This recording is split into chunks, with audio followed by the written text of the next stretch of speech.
Hello folks, it's the 12th February, getting ready for the storm tonight. City's been coming through and prepping hills and so forth. Even if they're putting a little salt down some of these steeper hills. We're going to take a look at the salt barn here in a minute. Yeah, somebody's deposited some right here for sure. It's a good sign. Okay.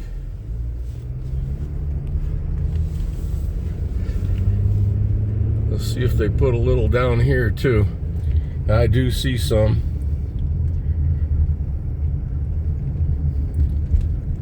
Oh yeah, there's some right here.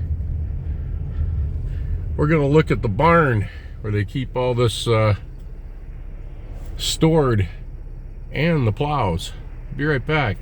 Well, in just a few short hours, this highway will be down to a crawl. And by the same time tomorrow,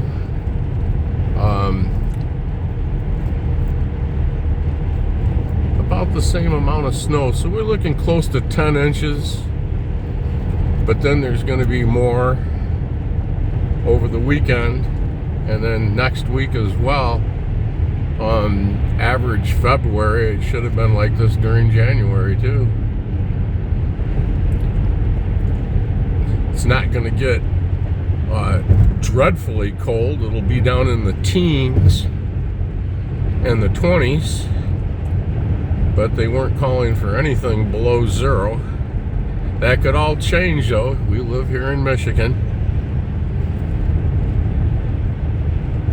Speed limit 70. It's all brand new highway. About 5.5, 6 years in its building.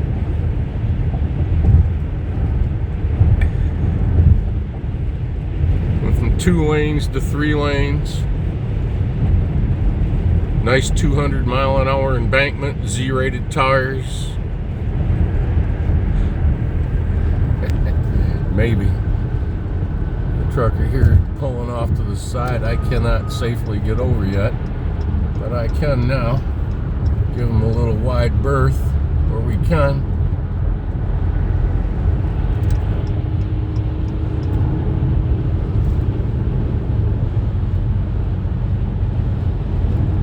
Okay, we're going to go up here a little bit farther and exit, go take a look at the salt barn, see if they have any of the trucks positioned to hit this tonight. You can bet the drivers are probably getting the best rest they possibly can. It's not going to be long. This is the state highways right here. They'll be taking care of the county.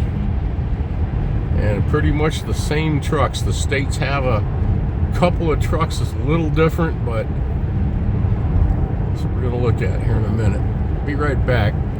Back in the day, the big concerts up here at this exit, Wing Stadium, cars would be sitting along the shoulder of the road here, backed up, exiting up here. We're right down here on your immediate right. You can see their sign right up here in the annex. Used to be known as the home of rock and roll. The big Holiday Inn was right here on this corner.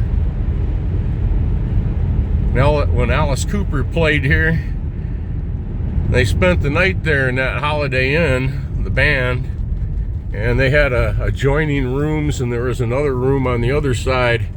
Well, they wanted to make that a larger adjoining room, so they knocked a big hole in the wall and also tore the place up some. And I understand that their bill was just an outrageous $7,000 in damage. That's $7,000 in damage. Today it'd be probably closer to $100 grand. Those were the days.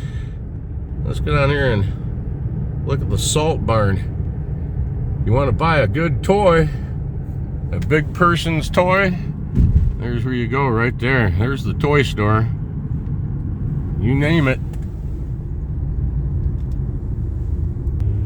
Right up here in the immediate right is a grow facility and a processor, and just past that's Nob Hill Bar. Very famous back in the day. That was a General Motors bar. GM was right over here across the street on the left. Big production plant. On paydays, fellas would go over there through a hole cut in the fence and cross this road we're on over to Nob Hill and go in there and cash their paychecks. And the proprietor at that time had a table set up in the back and box full of cash. You go in there and could cash your paycheck and have a bite before you go back to work or whatever. Once in a while, a person would fall asleep back there and see these train lines right here. They'd run back into the GM plant, and a person would fall asleep in those empty boxcars, and they'd be towed out of there, ended up over in Ohio or someplace a day and a half to up to 3 days away, and the plant, assembly plant on the other end of the line, they'd open up that boxcar and there'd be a fella from Kalamazoo there, kind of thirsty and a little hungry. They send them back here. I heard, we'll just say, more than one story like that, all back from the day. So here on the immediate right is the ever-expanding Green Bay Packing Company.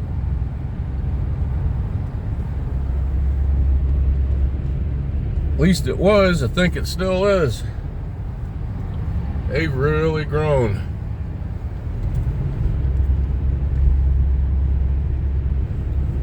None of this was out here back in the day.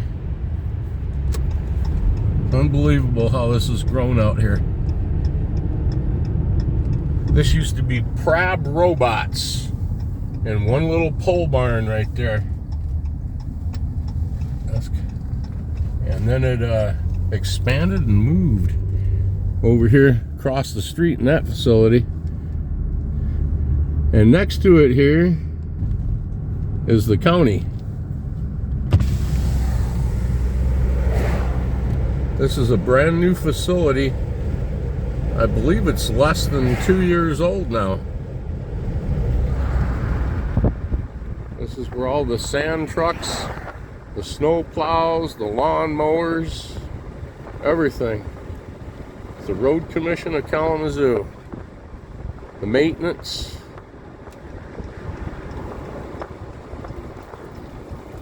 They even have scales right back there where the trucks can pull up, make sure that they're not too heavy.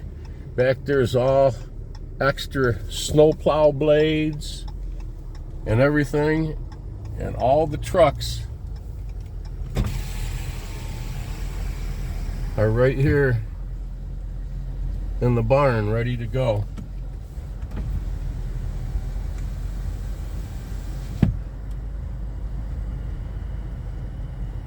You can kind of see them in there. It's a little dark, just the way they have it. It's a beautiful facility. Should have seen what they used to have.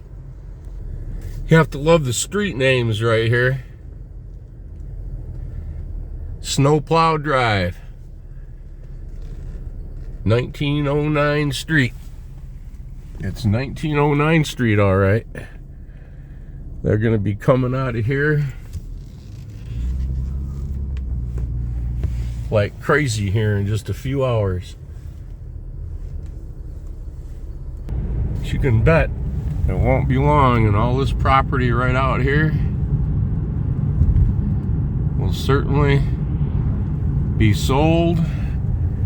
It is zoned residential, agricultural, but I don't think it'd be too hard to get a commercial zoning on that. Over here on the east side of the street, it would be harder.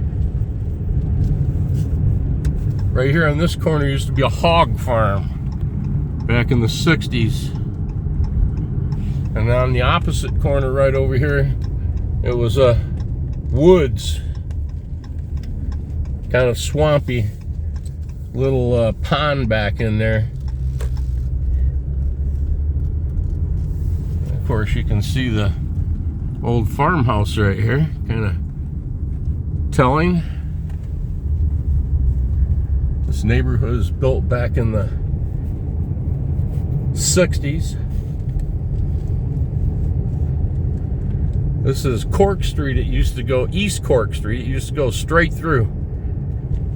Go right over the highway, over I-94.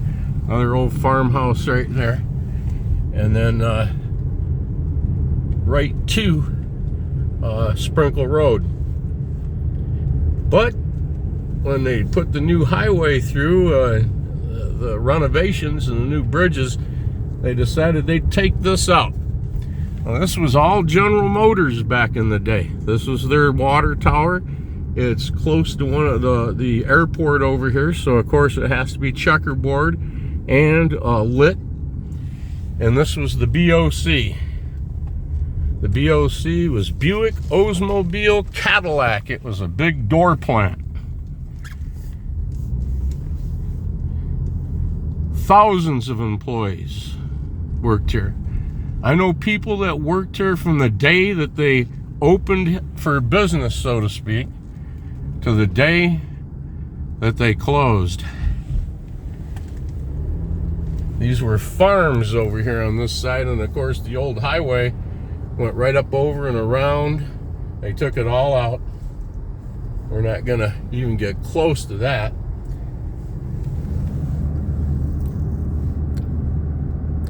But when General Motors pulled out of here, another company came in, Midlink,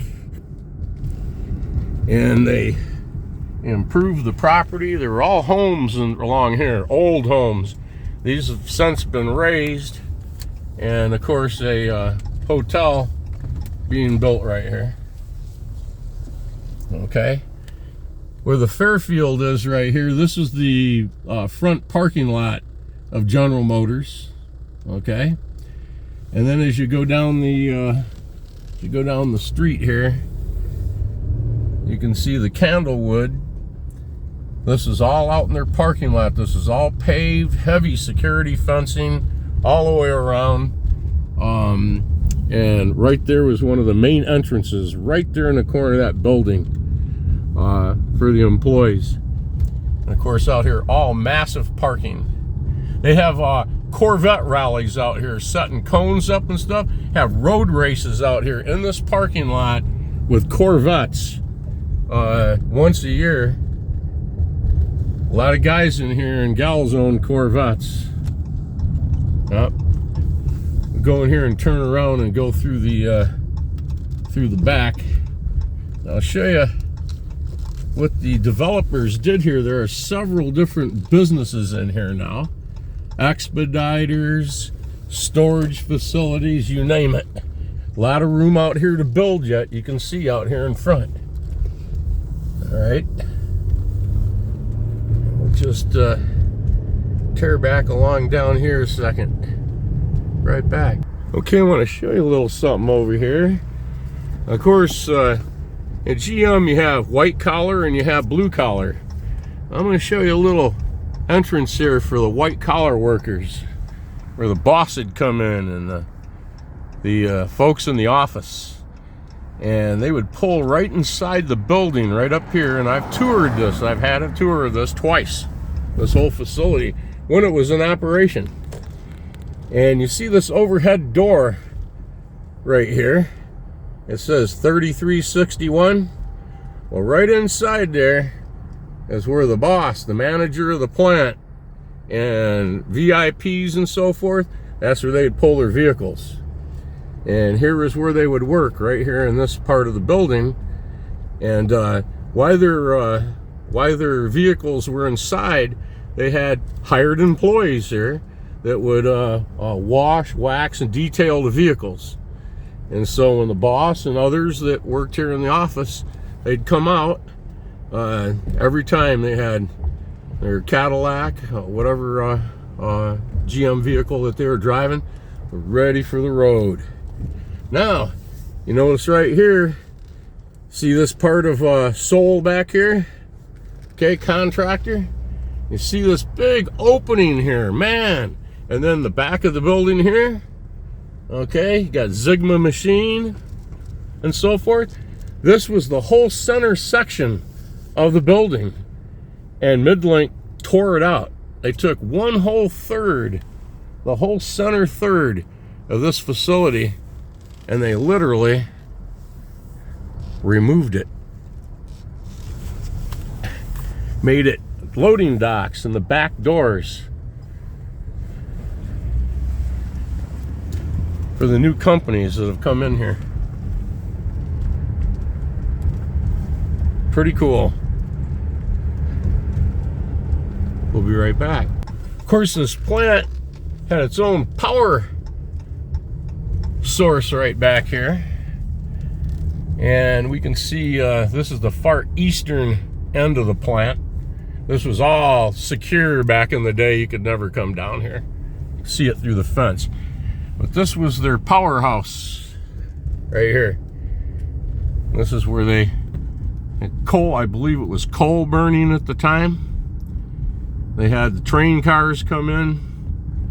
You might see the train tracks down here, but they would unload what they needed to unload there. You can see right there the big train doors where they go in and out. This building was not here. All back here was all open fields. These are all companies that have come and built here and started their businesses.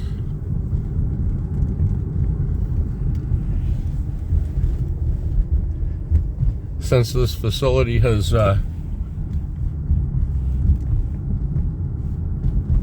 developed this whole property. And again, here you have railroad access.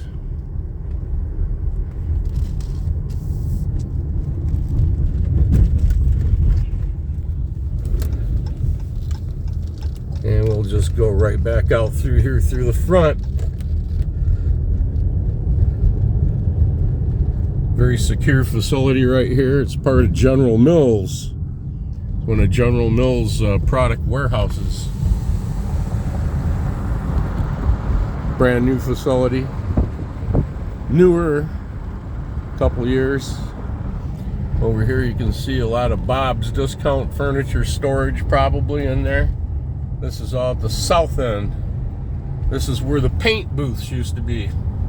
Down on this end of the manufacturing plant when it was General Motors. We seen a heck of a fire down here one day. Man, somebody was cutting with a torch and got into barrels of paint thinner right back in here. It was outside, and man, that place went up. It was quite a thing, and barrels of material were exploding and flying up into the air 120 feet high up into the air. It was really something. Never seen anything like that. They got her put out though. Okay, show you one other place as we get out of here. I got to get home. Right back. Okay, I wanted to show you this part of the plant right here. This is the far eastern end of the plant, and they had some really heavy machinery in here. There were milling machines that were 2.5 stories tall and literally were driven by an operator that sat on a seat behind a big wheel and other gauges and so forth and knobs to turn and adjustment handles. And he would or she would use a big milling heads and drive that machine over forms and so forth, milling out things like pickup truck beds, as I understand, and other very large things that would be used to those forms would go in and then into stamps, and the metal would go and they'd be stamped out. It was a heck of a deal to see the size of these machines and just how much of the trimmings would fall from these things as they're being carved out. They had bales and bales of the trim material that would go back and be, of course, melted in the factory, some and recycled. But when this closed, they had to remove those huge machines from this factory.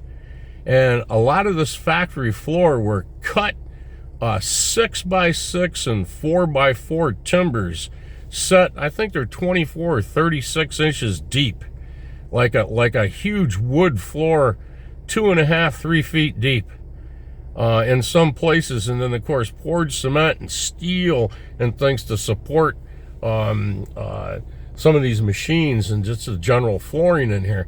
Well, to get those machines out, they had to be brought up through the roof with a heavy lift sky crane helicopter, military sky crane. And it was a company that used those helicopters, the civilian world. They use them in the timber industry and so forth. We actually sat out here not too much farther away than we're sitting right here, just down Cork Street, just a little ways, and sat there on the side of the road and watched for our lunch hours over that whole 3 days, them take those big, heavy pieces up, and they would bring them right here alongside the building on the road, and they had these special heavy lowboy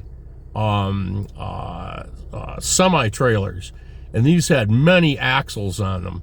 These were specially designed to carry extremely heavy loads, maybe 200,000 pound loads, and they were lowering those big pieces of machinery down onto those lowboys, and they would make one lift, and then they would disappear, the helicopter, over here to the airport.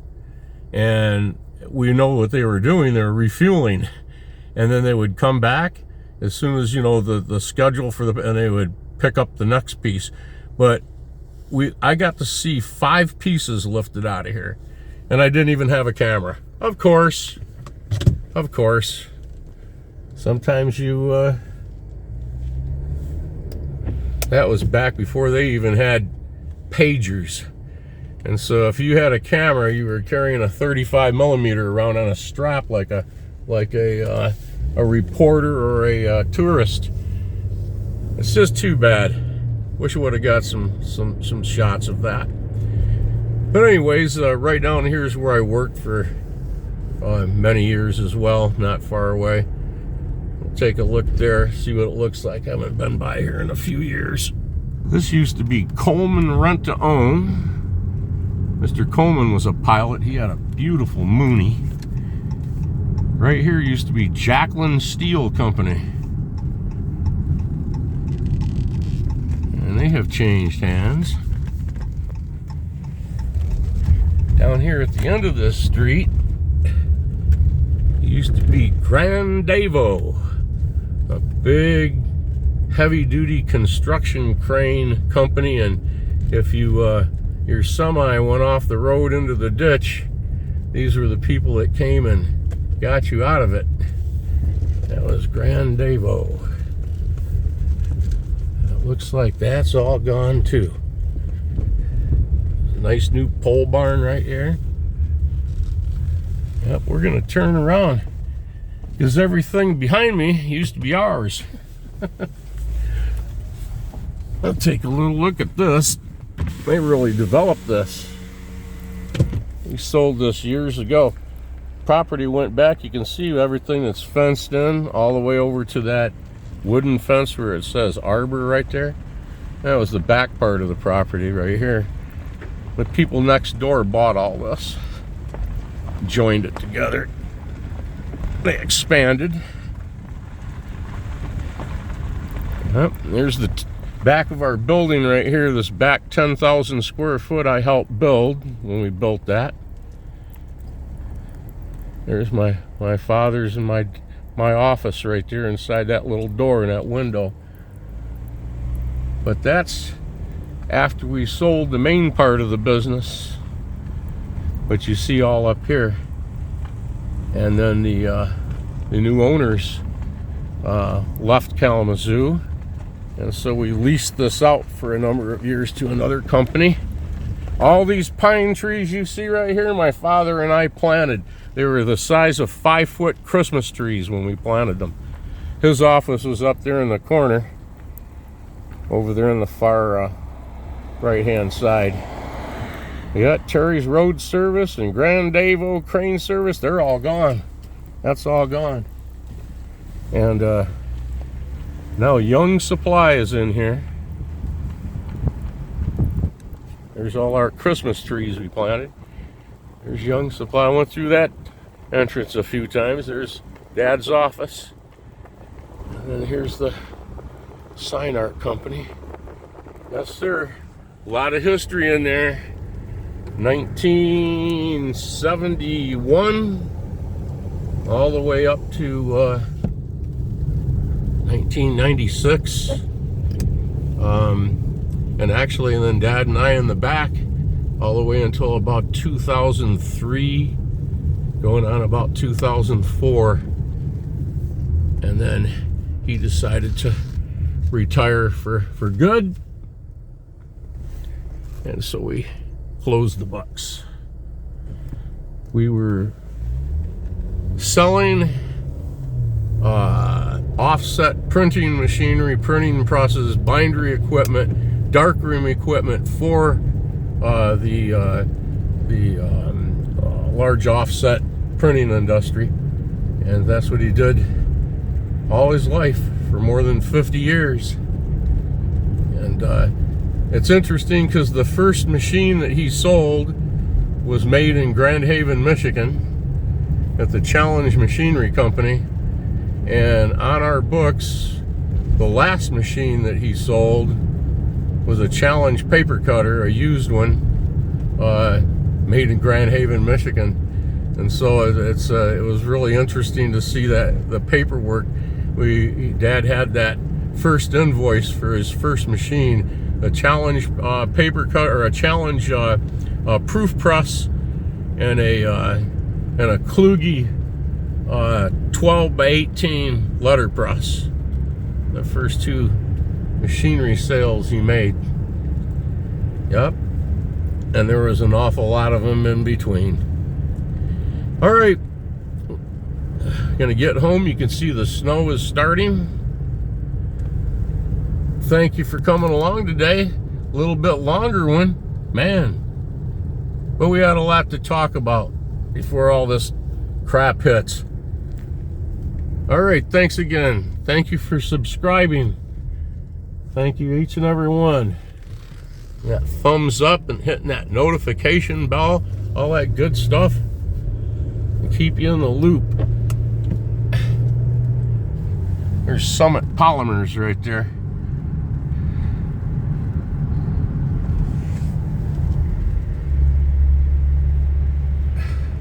Yes, sir. Expansion. See you in the next one. Stay warm.